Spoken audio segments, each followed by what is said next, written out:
أعوذ بالله من الشيطان الرجيم. بسم الله الرحمن الرحيم.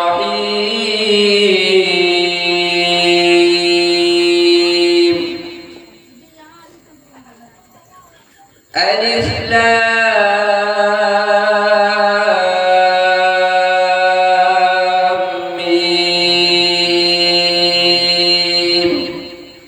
تلك آيات الكتاب الحكيم هدى ورحمة للمحسنين الذين يقيمون الصلاة ويؤتون الزكاة وهم بالآخرة هم يوقنون أولئك على هدى من ربهم وأولئك هم المفلحون.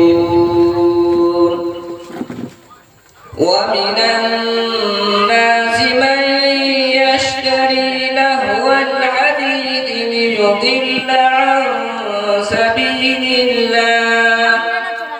ليضل عن سبيل الله بغير علم ويتخذها هزوا. أولئك لهم عذاب مهين. وإذا تتلى عليه آياتنا ولى مستكبرا كأن لم يسمعها كأن في أذنيه وقرا فبشره بعذاب أليم. إن الذين